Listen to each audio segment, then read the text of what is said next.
The extraordinary life of Princess Alice, the Duke of Edinburgh's mother and the Queen's mother-in-law, is one of the best-kept secrets in royal history.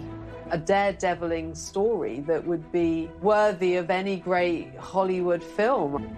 Born in Windsor Castle, she begins life as a privileged royal. She was most Diana-like because she was regarded as the prettiest princess in Europe. But from the start, Alice is no ordinary princess. She was basically stone deaf. She ended up being able to lip read in Greek, German, and English. She serves as a nurse on the front line. She was hands-on. I mean, she was dealing with broken limbs and amputated limbs. She goes on to face huge personal challenges and is committed to an asylum. She is hearing voices, that she's in a relationship with Jesus Christ. She would overcome these struggles to help those in need.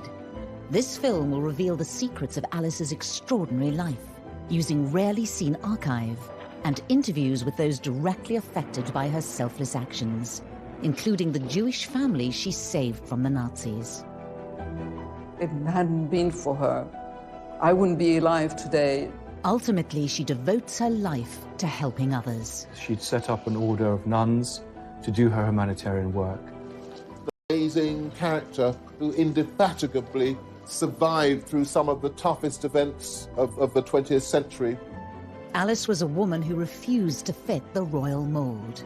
Why has her remarkable life remained out of the public spotlight for so long? Princess Alice is very definitely the royal family's best-kept secret. And what a fascinating life she's had.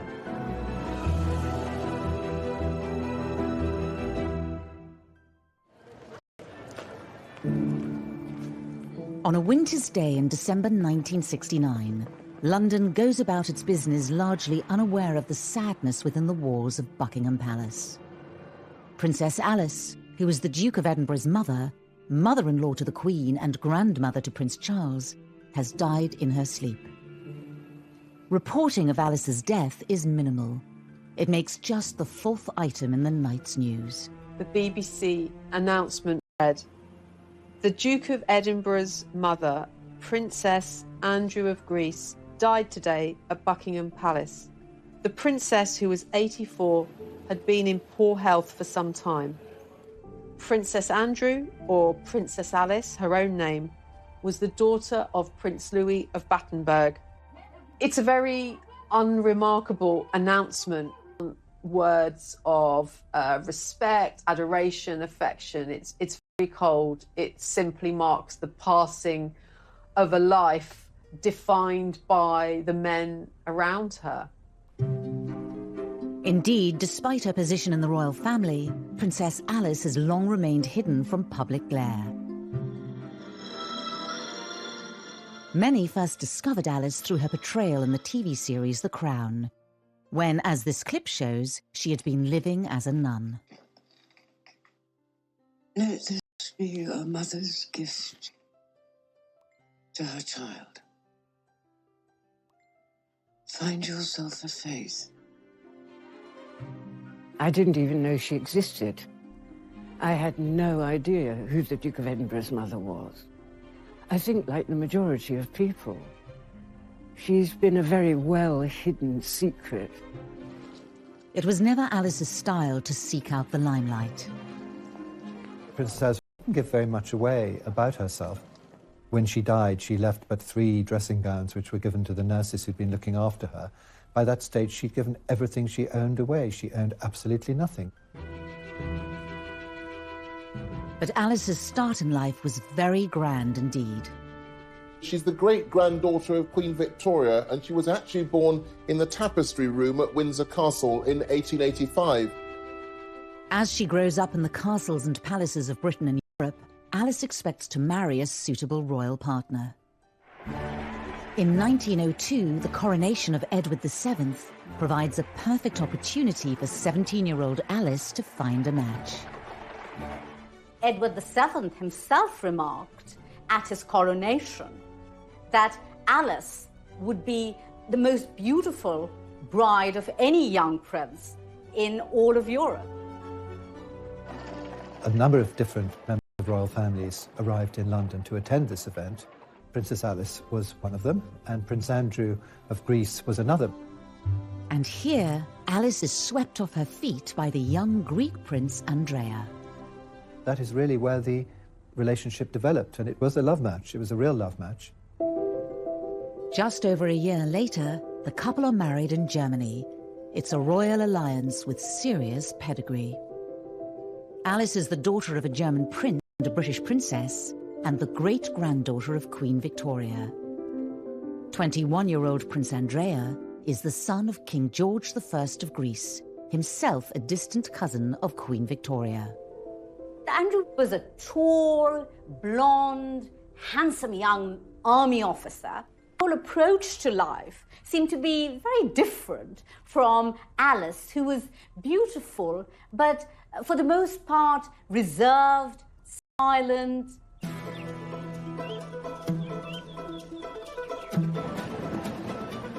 The newlyweds head for Athens in 1904 to start their married lives together at the royal palace.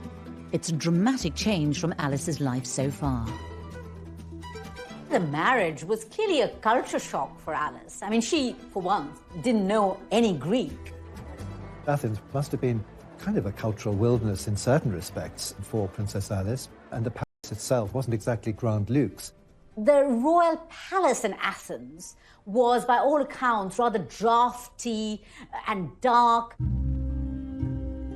A more significant problem for Alice is that the Greek monarchy is not a stable one.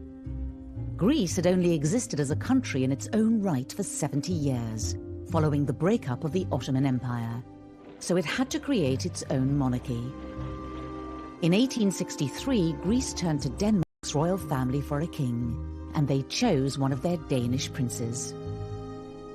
King George I of Greece had been imported from Denmark, so none of the Greek royal family had any Greek blood whatsoever. They had Danish blood and they had Russian blood. The fact that the family came from Denmark and were not Greek clearly created some problems for them in Greece, problems that would continue in terms of the monarchy there. Despite the national ambivalence to the new royal family, the Greek people take to Alice immediately. She certainly provided a great injection of glamour into the Greek royal family. She was a bit almost Diana-like because she was regarded as the prettiest princess in Europe.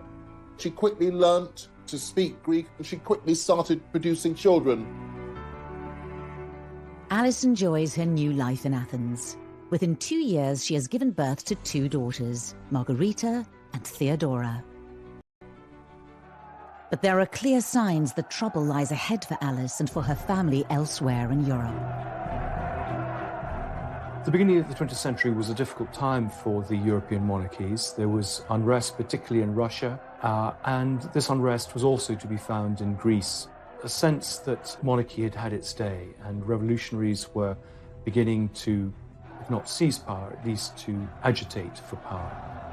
A tragedy in Alice's family, born out of this unrest, would prove to be a huge turning point in her life.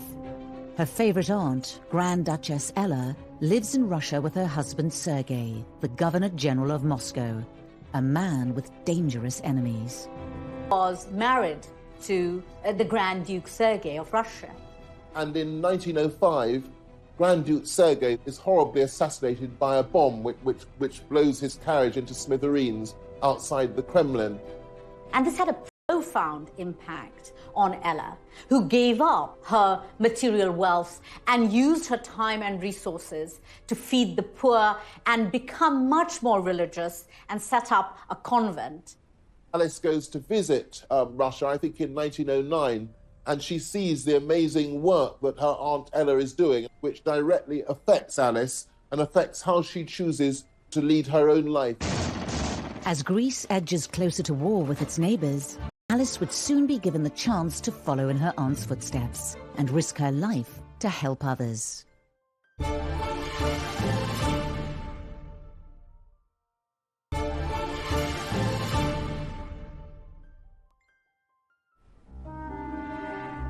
By 1912, Alice has been living as a Greek princess for 8 years. She and Andrea now have 3 daughters. Cecile was born in 1911. However, their lives are set for a dramatic change as Greece goes to war in a bid to seize new lands. There was a particular war in 1912, the First Balkan War. The Ottoman Empire, which had been so dominant in the Balkans for hundreds of years, was crumbling. So Greece was wanting to expand north and eastwards, taking over some of the Ottoman territories, which historically had many Greek occupants. And the Greek royal family are absolutely at the centre of this because Andrea is a military officer, so he's on the front. As her husband heads off to the battlefield, Alice takes the bold decision to leave her 3 children behind and follow him to the front line.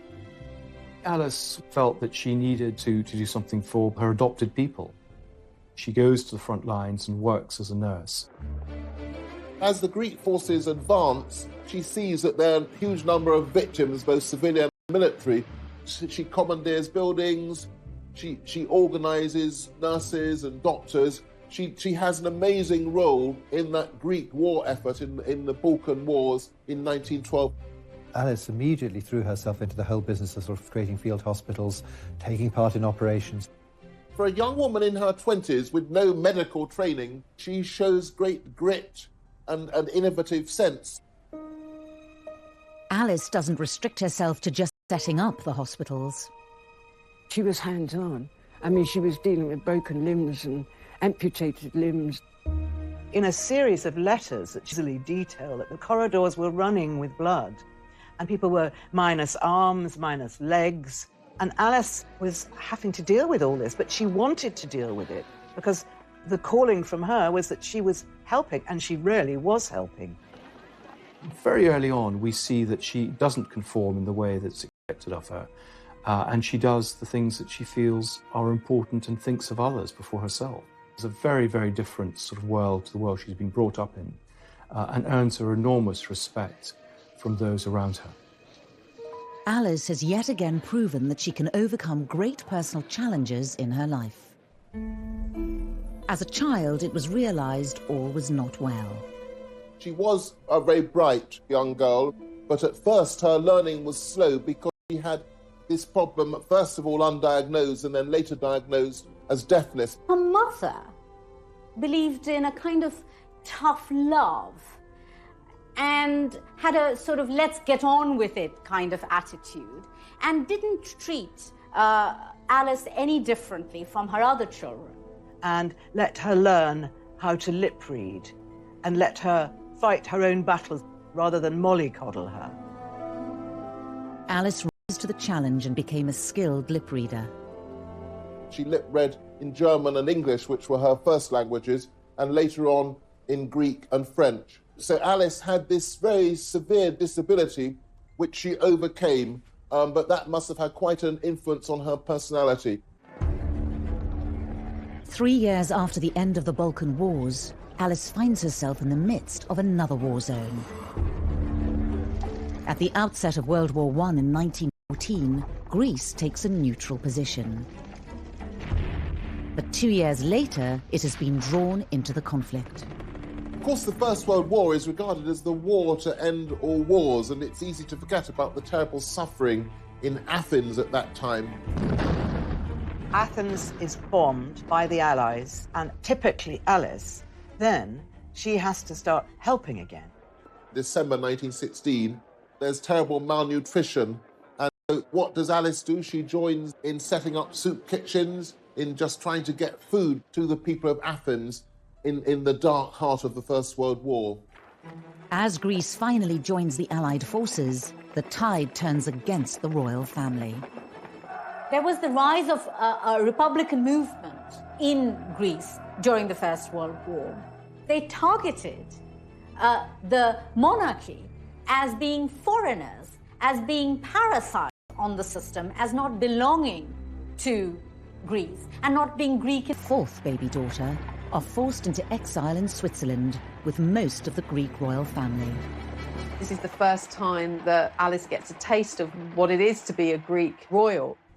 Alice had no sense of when she would be returning to Greece and indeed what life was going to be like for her over the next few months. And, you know, they weren't luxurious months.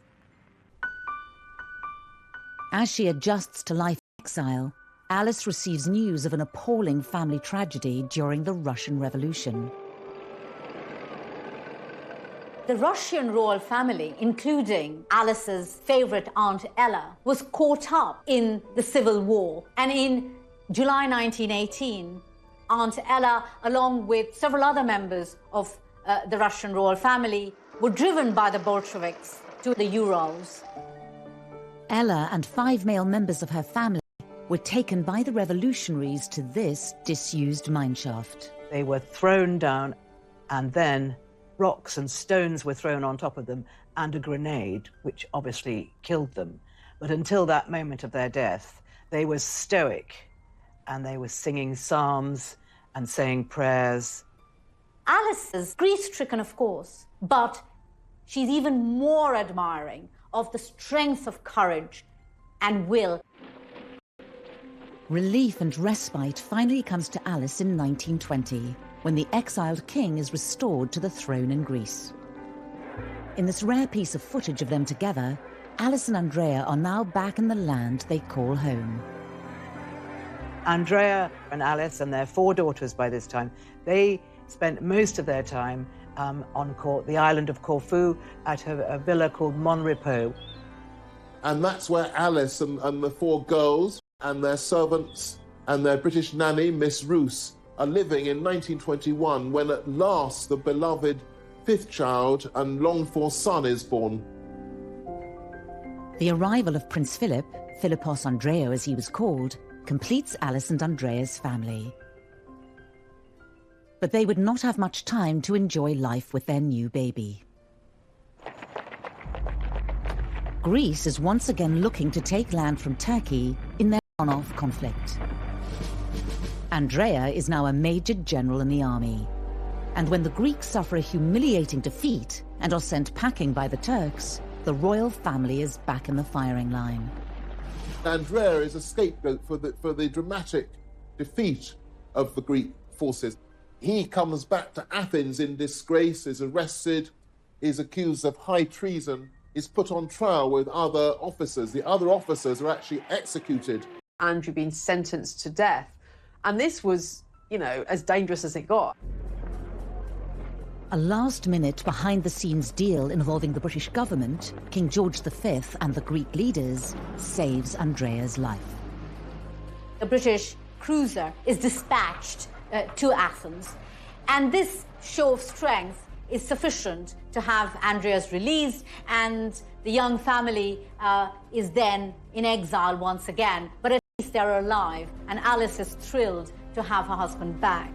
Prince Philip, who was, literally a babe in arms at this time, and taken for safety onto the British warship, carried in an orange crate, and that was to be his means of escape. So really, really dramatic days. They may be alive, but Alice and Andrea flee Greece with little money and few possessions. Now they are in need of a safe home for their young family once again. Andrea was lucky that his brother had married somebody rich called Marie Bonaparte, and they have several properties on the outskirts of Paris, and they gave one of these properties to Andrea and Alice as a home for their children, because Andrea and Alice had to leave everything behind. Alice and Andrea would spend 8 years in Paris. The turmoil they've lived through is finally taking its toll on them. The marriage is beginning to fray at the edges. For Andrea, this must have been quite difficult after a very active life. Basically, he was no longer a prince in Greece, that he was exiled for life. This phase was very difficult for Princess Alice because she had been through enormous amount of trauma, and all those deaths in the family, and her husband almost being put to death himself. I mean, that would be enough to shake anybody. As their time in exile wears on, Alice's behaviour becomes increasingly erratic. Behaviour that would lead her family to take action that would scar her for years to come.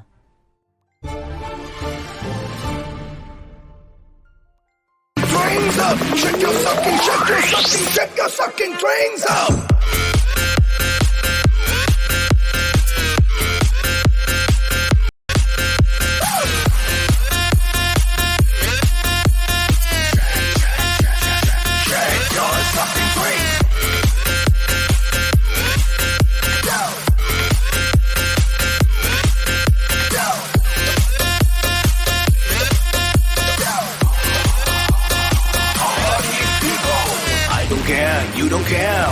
came from. Shake up! Do you wanna be swing up? Swings up! Shake up! Move! Hey, but you!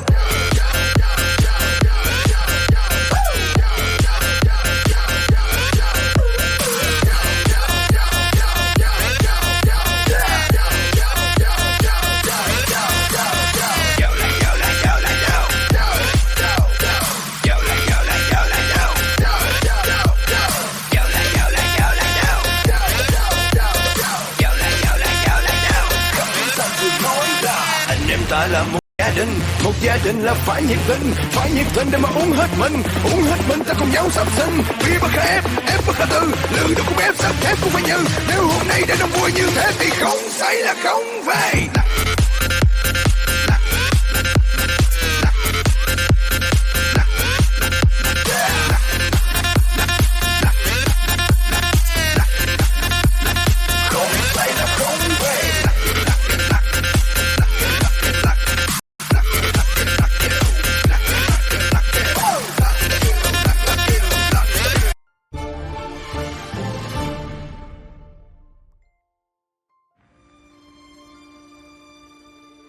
(1928) Paris. Princess Alice and her family are now safe, living in exile. But for her, a personal inner struggle is about to begin. One that will define the next 10 years of her life.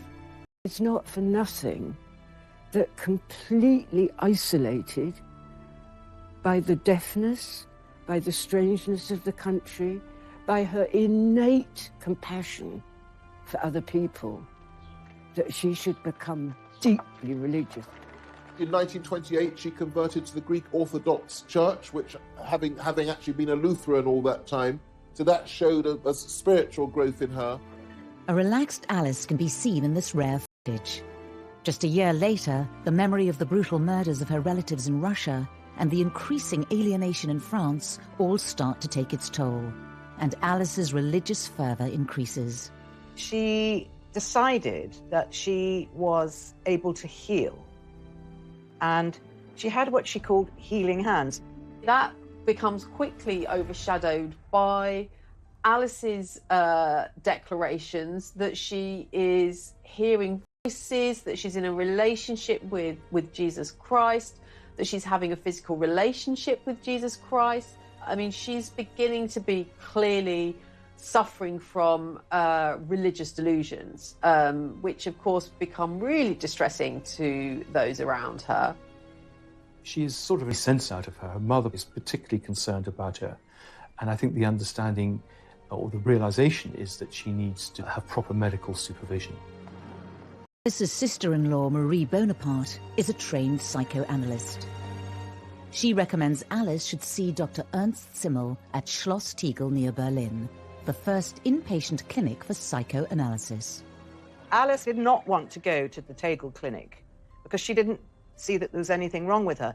But when her doctor said that Jesus had told him that she needed to go, which was certainly a fairly sneaky way of doing it, Alice obviously agreed, and she went to the clinic.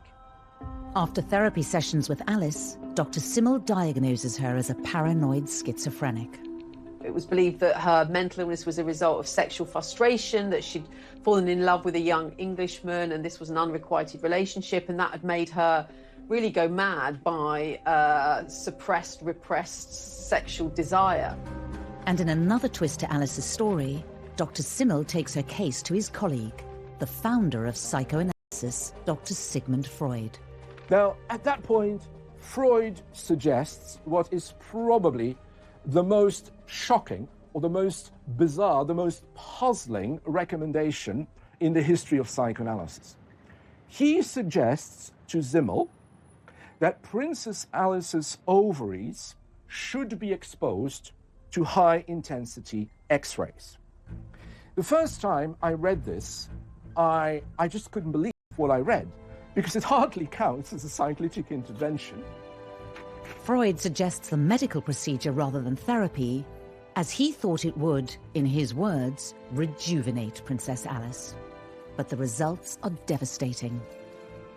Because the exposure of the ovaries to high-intensity X-rays would effectively mean to use a strong word, that Princess Alice would be castrated, that her menopause would be accelerated and so would be rendered sterile.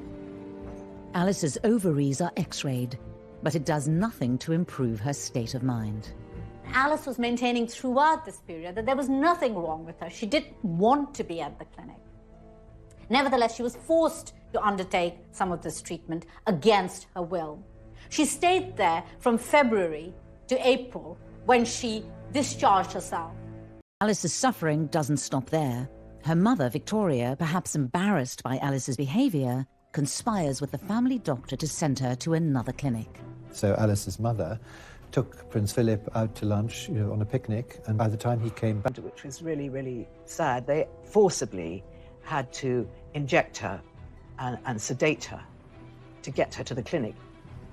What was done then was effectively in breach of every convention of civil rights. She was admitted by force on the instructions of her mother and against her will to a psychiatric institution. Alice is sent to the Bellevue Sanatorium in Switzerland. Princess Victoria was generally concerned about her daughter, that she should have proper medical attention. But I think a large part of it was the need to keep her out of the way, that she was a potential embarrassment. Alice had delusions that Christ had given her a special religious mission. She had put these thoughts to paper in an attempt to share them publicly. Sending them off to newspapers and things, and I think she was once intercepted when she was trying to post something to some publication or another. I mean, they didn't want her taking her strange, as they would have seen it, strange views into a public arena. They were nervous about that because that would have been shameful or dangerous. Alice's battle with mental illness is compounded by the fact that she's being held against her will. Over 2 years, she misses the landmark moments in her children's lives. She didn't attend the weddings of any of her 4 daughters, and that must have been a matter of great regret and unhappiness for her. Whilst her daughters are married and making their own way in life, Philip, her son, is still just a 10-year-old boy missing his mother.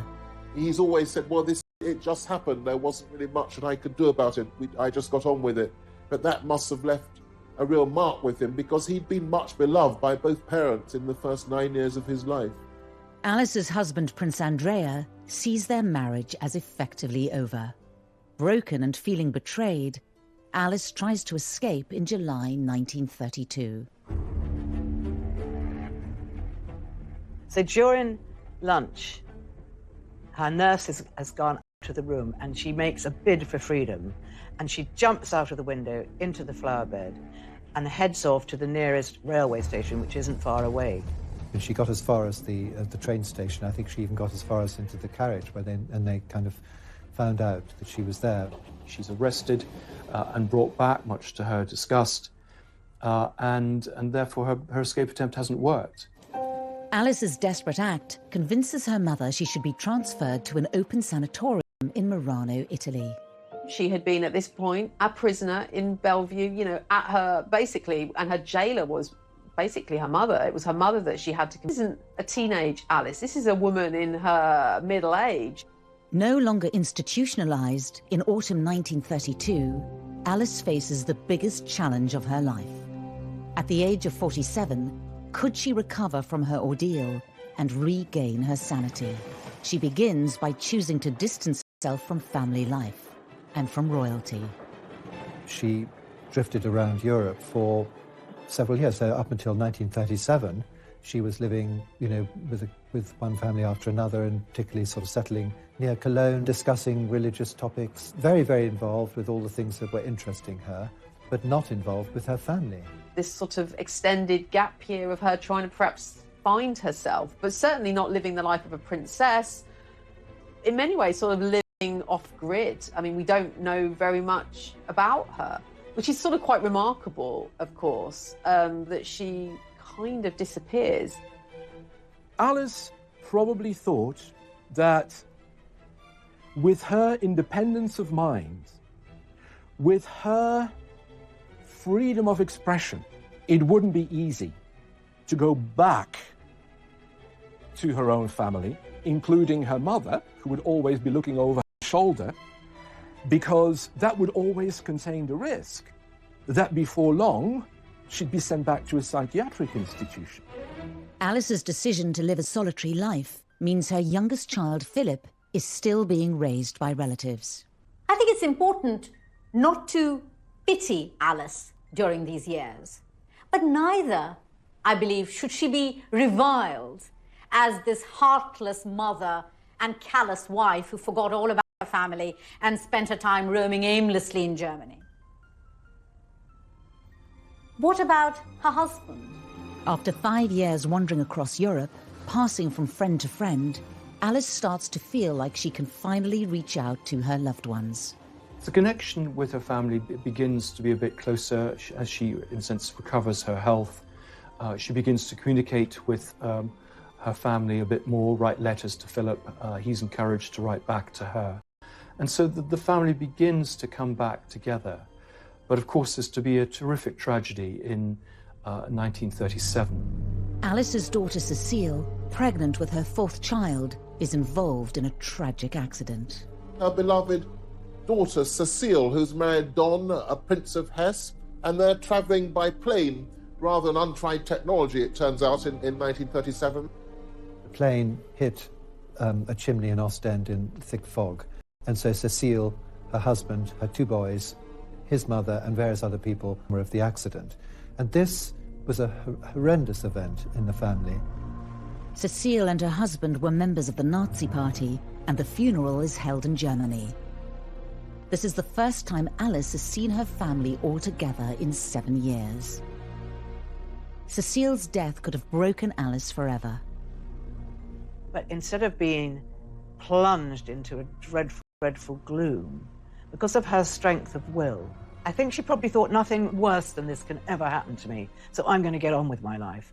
And she actually recovered her equilibrium and came out of her phase of religious fervour and started to lead what would be considered a much more normal life.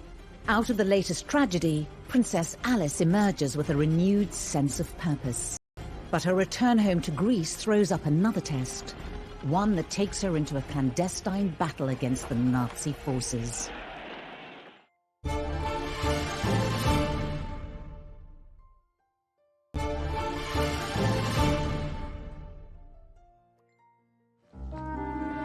In 1938, Princess Alice, mother of Prince Philip, returns to Greece to serve the poor. During her 16-year exile, she survived hardship and horrific tragedy. However, once again, she will soon be placed at the heart of momentous historical events.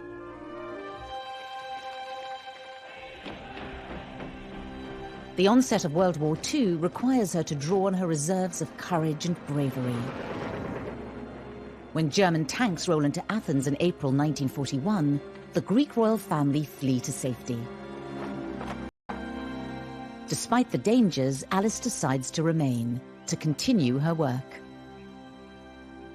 I don't think that Princess Alice ever really wanted to leave Greece. I mean, that was where she belonged. She was a Greek princess by this stage, and she felt that's where she could be most useful. The Nazi invasion has devastated Athens, and thousands are left destitute and starving. Alice helps by volunteering for the Red Cross. I think one of the extraordinary things is, given the scarcity of food, that she's able to create one of the largest soup kitchens in the world at the time. And it says something about her determination, her contacts, and her ability to get things done, that it's such a success. And she feeds thousands, particularly children, young children, who are either orphans from the war or refugees, those who are helpless. This is Alice at her humanitarian best. As war continues to... She's completely fearless. While bullets are flying, she's on the streets of Athens taking supplies to people in need. And she's heard that you don't hear the bullet that kills you. And she says, I won't hear it anyway because I'm deaf. However, Alice is about to take an even bigger gamble with her own safety. Athens is home to around 8,000 Jews, amongst them the Hermione Cohen family, prominent members of the community who have ties to Greek royalty. Evie Cohen is their only surviving direct descendant. At the beginning of 1943, it became obvious that the decisions against the Jews to take them to concentration camps was starting to be obvious. My family had to go in hiding. Evie's father Alfred decides the family's best hope of refuge lies with Princess Alice. Now he must find a way to contact her. By an extraordinary coincidence, a chance encounter with her lady-in-waiting results in a message getting to Alice. I'm going to read out part of the text my father had written about this part of the story. For us, it was an absolute miracle. In short, that lady immediately went to see the princess, and an hour later we were informed that the Princess Alice would be more than happy to take in my mother and sister. I think it was Alice taking an enormous risk because she may have faced a firing squad because she had harbored the Jewish family. It was an enormous risk. When the German generals came round looking for any Jews and perhaps having been tipped off that perhaps there were Jews being sheltered by Princess Alice, she said simply, I can't understand, I don't know what you're talking about. And they just thought she was a silly woman and left her in peace, which is just as well, because if she'd been caught, she would have been in serious trouble. People were being executed for looking after Jewish families, but Alice had no fear. Her faith was her shield. Incredibly, the Hermione Cohen family are never discovered by the Nazis. Alice keeps her own bravery a secret. If it hadn't been for her, I wouldn't be alive today to say all this. And my parents would have met and so many other things. Back in Britain, her son Philip has spent the war years re-establishing the family's close links to the British royals, thanks to the patronage of Alice's brother, Lord Mountbatten. Keen to improve his nephew's prospects, Mountbatten encourages Philip's blossoming romance with Elizabeth, the future queen. Princess Elizabeth, and she was, of course, delighted. And though she hoped that one day maybe he might become a Prince of Greece, the fact that he was in her own homeland, Great Britain, and had fallen in love with the British princess, who was going to be heir to the throne, she was very, very happy. However, in 1947, when Philip, sixth in line to the Greek throne, gives up his titles so he can marry Elizabeth, for his mother, the news is bittersweet. Alice, in many ways, this was no doubt a personal disappointment, but at the same time, here was her only son, of course, marrying the future Queen of England. And so it seems that she was kind of reconciled to that and accepted that, even though, of course, it came at the cost of Philip renouncing his claim to the Greek throne. Soon after Philip and Elizabeth's engagement is announced, Alice travels to England to see them. Keen to provide her son with the engagement ring, she had already arranged for some of her royal jewellery to be retrieved from a secure bank vault in Paris. She had no money, so she wasn't going to be able to buy an exquisite gift for her future daughter-in-law. So she took one of her tiaras to Philip Antrobus, the jeweller, and she said, take the best stone out of this, and I want it fashioned into a ring for my future daughter-in-law, which is a very romantic thing to do. And I think it is about Princess Alice wanting her son to be seen as good enough in many ways. So here, perhaps for one of the only times in her life, playing the role of the sort of proud, slightly pushy mum who, wants her son to do the right thing and being seen to be appropriate as a husband to the future Queen of England. On the 20th of November 1947, Philip and Elizabeth prepare to walk down the aisle at Westminster Abbey. The eyes of the world are centred on Buckingham Palace. Two braves draw the Irish stagecoach. Inside, Her Royal Highness Princess Elizabeth and her father. In one of the rare occasions she steps back into the royal limelight, Alice is present amongst the crowned heads of Europe.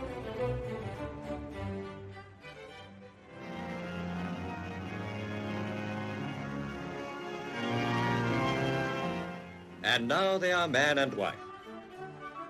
It was, for the British people, a wonderful celebration for the horrors of the war. It was a joyous occasion, and Alice was very, very moved to see her son so happy. In the official wedding photograph, Alice can be seen standing next to the Queen's grandmother, Queen Mary.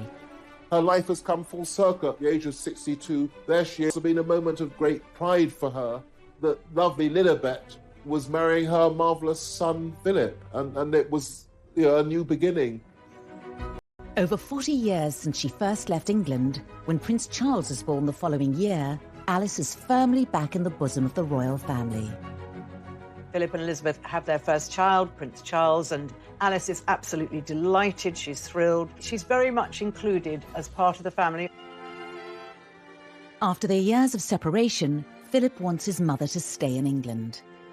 But ever the individual, she shuns royal life and beats her own path, sticking to her charity work in Greece. I think that after Prince Philip had married Princess Elizabeth, she felt that to some extent she could then do what she liked. You know, her daughters were all married and they had families of their own, and he now had a family of his own. So she fulfilled this long-held wish to found a nursing sisterhood. Despite not taking formal vows herself, in January 1949, Alice founds a nursing order of Greek Orthodox nuns on the island of Tinos. She is now able to do what she had long wanted to, that is to follow in the footsteps of her beloved Aunt Ella, who had set up an institution of nuns dedicated to service, to serving the community, not shut up in a distant cloister, but living amongst the people, those whom she could help. And Alice wanted to do the same. And I think this is what motivated her, finally, to set up her sisterhood. Alice is at last fulfilling what she sees as her life's mission. While she has now re-established her links to the British royal family, when she attends Elizabeth's coronation in 1953, as this rare footage shows, her choice of dress signifies both her status and her dedication to her charitable work. Princess Alice of Greece, mother of the Duke of Edinburgh, wears the dove-grey habit of her religious order. People are surprised to see her dressed in her nun's outfit. But this is no ordinary nun's outfit. This outfit was made by the couture house Balmain in Paris. So she is a nun, but she's a very stylish nun. There she was, walking through Westminster Abbey behind the royal party, alone in her grey nun's habit. Really quite odd, and I think it's quite telling of the way in which she was dismissed, really, throughout her life as being a bit odd, a bit mad, a bit of an eccentric, and not somebody who could be easily embraced within the royal family. Once again to continue her charity work. But despite her royal connections, her religious order is running out of money.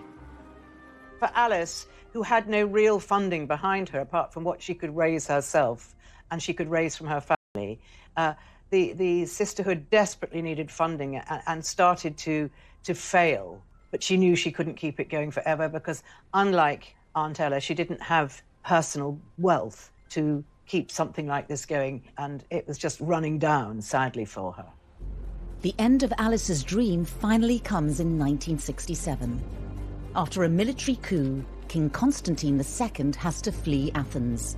The whole Greek monarchy are potentially in danger. Once again, the position of the Greek royal family becomes very threatened and precarious, and so it's seen that right now, really, Alice has really come to the end of the road in Greece. She needs to be rescued. She simply can't stay there. It's not safe for her to stay there. When Queen Elizabeth hears about her mother-in-law's fate, action is taken and she's flown back to Britain. The moment Alice arrives at Buckingham Palace, vividly dramatised in Series 3 of The Crown. She arrived in one of the Queen's Rolls Royces in her overcoat. It was July, and all the windows had to be shut. She knows Buckingham Palace. It's not the first time she'd been there. But she's just aghast at the money and the space. Your Royal Highness. Thank you. Please, this way. She's put in one of the maids' rooms at the top, which she doesn't mind. It's the most palatial room she's had in years. She was very unsettled to begin with and complained and made a fuss. But eventually, she realised how lucky she was. She made friends in the way that she always made friends, and she settled down, and she was very happy. After being forcibly separated from her son Philip when he was just a child, he and Alice are finally making up for lost time. Philip had been effectively abandoned at the time where his mother was put in a sanatorium. So one can imagine these were an opportunity for mother and son to get acquainted with each other and to reflect on her life and perhaps the legacy and the influence that she might have had and have on Prince Philip. Alice has finally found safety and stability in Britain after decades of selfless devotion to others. But her bravery during the war wouldn't receive the recognition it deserved until many years.